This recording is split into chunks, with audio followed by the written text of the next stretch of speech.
इस क्वेश्चन में 3 सिलेंडर दिया हुआ है जिसका वेट 100 न्यूटन ईच है और रेडियस ऑफ इस सिलेंडर 40 mm है। तो हमको फाइंड करना है कि reaction on the contact between cylinder Q and P क्या होगा, रिएक्शन इस पॉइंट पे क्या होगा, रिएक्शन इस पॉइंट पे क्या होगा, ये हमें फाइंड आउट करना है। तो सबसे पहले हम लोग क्या करते हैं कि इसको मिला लेते हैं। इसको मिला लेंगे तो यदि ये 100 mm है, ये 180 mm है और इसका नाम E दे देते हैं। तो हम ये लिख सकते हैं ए बी जो होगा वो होगा ए x plus x B.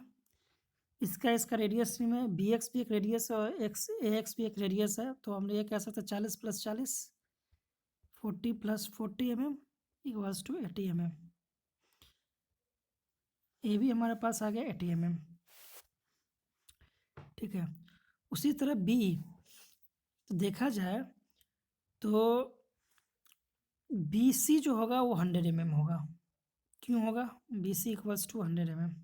100 mm ये इसलिए होगा कि टोटल 180 है तो सिलेंडर जो आर है उसका 40 रेडियस घट जाएगा और क्यू है उसका 40 घट जाएगा तो 80 घट जाएगा, टोटल हो जाएगा 100 mm। बी सी यदि 100 mm है तो बी क्या हो जाएगा, उसका हाफ हो जाएगा, बी इक्वल्स टू हो जाएगा आपको 50 mm। बी इक्वल्स टू हो गया 50 mm। बी 50 mm हो गया। अब हम एंगल बी ए ई निकालते हैं। तो बी ए ई में हमें ए बी पता है, बी पता है, ए बी पता है, बी पता है, मतलब परपेंडिकुलर और हाइपोटेनस पता है। तो हम लिखा साइन थीटा, साइन थीटा ये हो गया हमारा थीटा। तो साइन थीटा जो हो गया हो जाएगा बी बाई ए बी। तो साइन थीटा जो हुआ वो बी हो गया 50, ए बी हो गया 100। तो यहाँ से थीटा निकल जाएगा sine inverse 50 sorry A B is 80।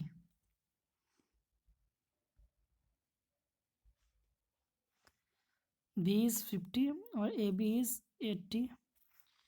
तो यहाँ से साइन थीटा निकल जाएगा, थीटा को हम साइन इनवर्स में हम लोग ले लेते हैं।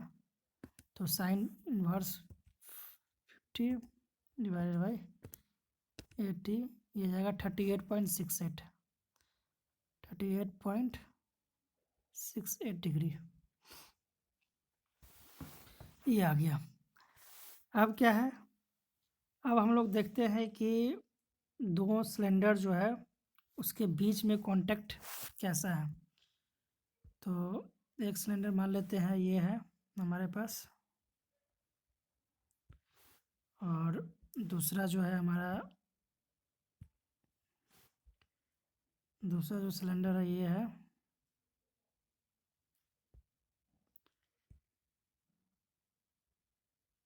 ये है,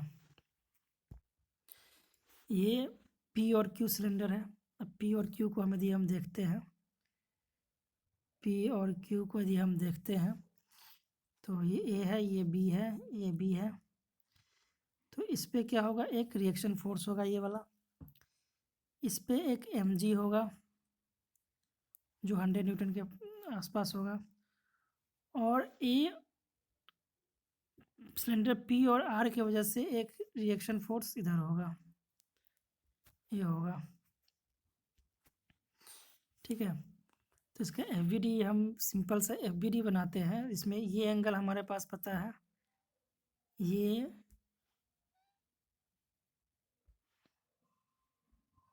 जो अभी ये एंगल निकाले हैं ये एंगल हमें पता है 38 डिग्री। अब हम लोग क्या है कि इसका FBD बनाते हैं पॉइंट ए का। पॉइंट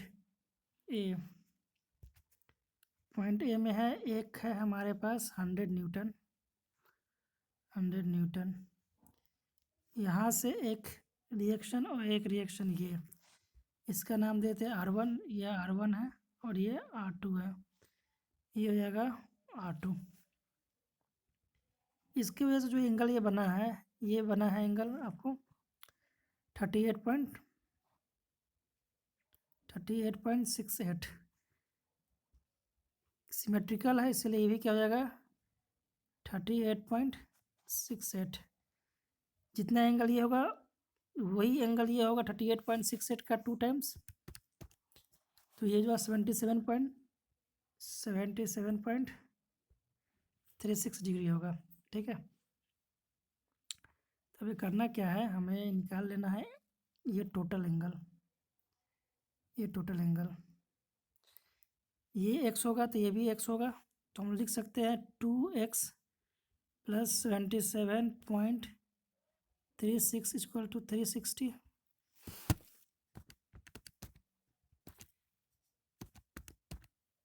तो यहाँ से x निकल जाएगा, कैलकुलेशन करने पे क्या निकल जाएगा 141.32 डिग्री।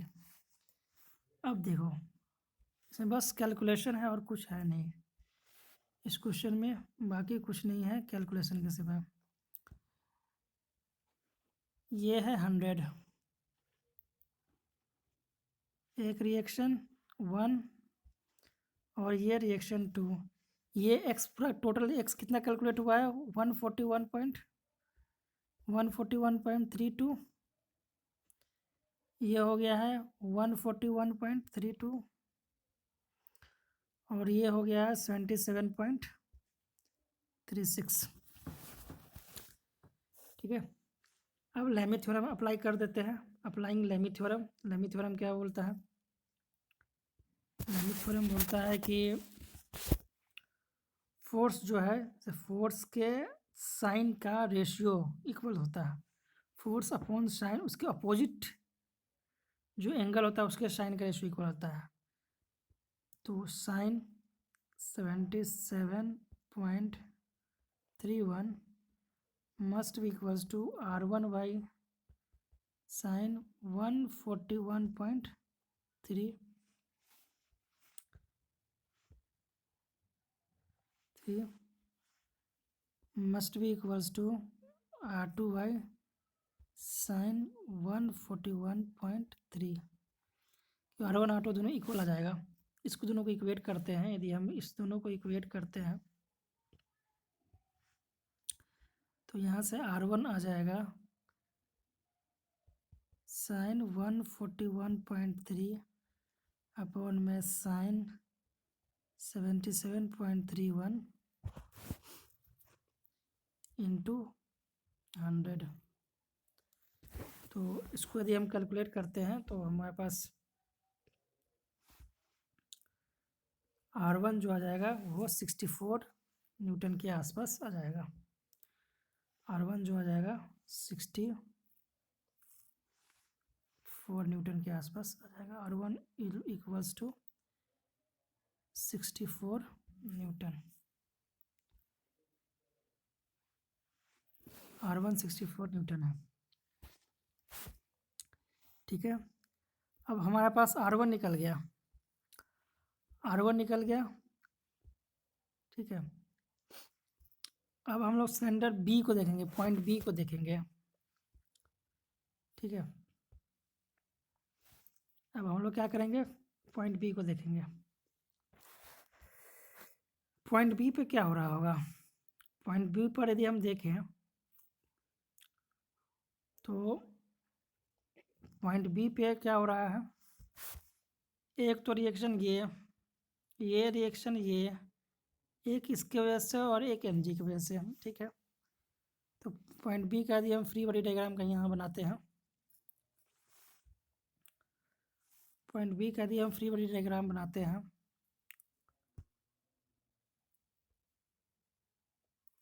ठीक है, इसमें क्या है, इसमें है 100 न्यूटन, तो इधर काम कर रहा है। ये एक रिएक्शन होगा, ये जो हमारा R1 R2 के बराबर आया है, R1 सॉरी R1 नहीं था ना, ये R1 के बराबर आया है, और एक रिएक्शन इसके वजह से।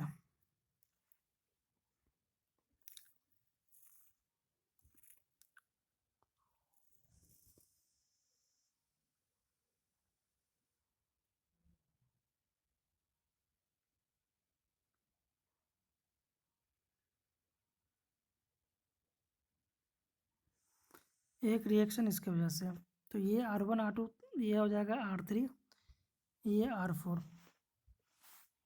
ठीक है, अब करना क्या है, अब इसको लेमी थ्योरम में यदि कन्वर्ट करना है, तो मान लेते हैं R4 ग्रेटर देन 100 है, तो इस पॉइंट पे जो हो जाएगा R4 माइनस 100। ठीक है, ये R1 है, तो R1 इधर कितना है, 64 के बराबर है। R1 इज इक्वल्स टू 64, और इधर ये जो है R3 है, इधर ये जो है R3 है, तो ये एंगल तो हो जाएगा हमारा 90। ठीक है, ये एंगल 90 हो जाएगा, और ये 64 न्यूटन पता है। ठीक है, अब हमें क्या करना है, ये एंगल निकालना और ये एंगल निकालना है। अब वो एंगल निकालना है, वो एंगल निकालना है। पहले जो हम लोग कैलकुलेशन किए हैं, जिसमें हम लोग एंगल ये वाला जो निकाले थे, वो सेम एंगल हो जाएगा ट्रिग्नोमेट्री से 38 पॉइंट समथिंग। ठीक है, 38 पॉइंट समथिंग प्लस 90 कर देंगे, 38 पॉइंट समथिंग प्लस 90, तो ये जो एंगल हमारा जो आएगा, अब ये जो टोटल एंगल आएगा, ये 38 पॉइंट समथिंग था प्लस 90 हो जाएगा, तो ये एंगल हो जाएगा 38.68 प्लस 90 डिग्री। ठीक है, अब बाकी जो बच जाएगा वो एंगल हो जाएगा, तो वो तो हम लोग अपने से निकाल लेंगे। फिर बाद में क्या करेंगे, लेमी थ्योरम फिर से यहाँ पे हम लोग लगा देंगे। लेमी थ्योरम में क्या कहेंगे, कैलकुलेट कर लेना कितना एंगल क्या होगा। तो लेमी थ्योरम में हम लोग लगा देंगे, लेमी थ्योरम लगाते हैं 64 अपॉन में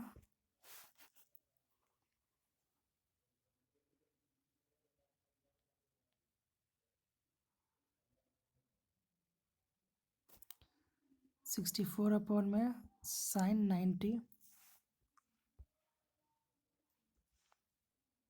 इक्वल्स टू R3 अपॉन में साइन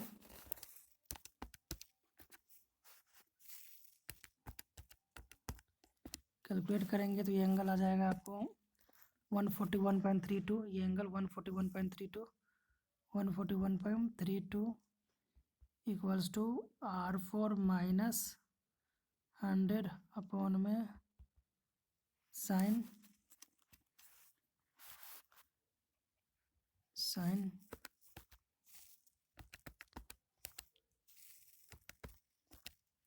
ये हो जाएगा 128.68 128.68। इसको कैलकुलेट करेंगे तो हमारे पास इसको जो हम लोग कैलकुलेट करेंगे तो R3 और R4 दोनों हमारे पास आ जाएगा। R3 आ जाएगा आपको 40 न्यूटन और R4 हो जाएगा 150 न्यूटन। तो ये लेमी थ्योरम लगा दिए, तो जो जो पूछा था वो निकाल दिए हैं। Contact force at between P and Q, contact force of Q touching the wall. तो इसी के साथ हम लोग लेमी थ्योरम को ख़त्म करते हैं। Thank you.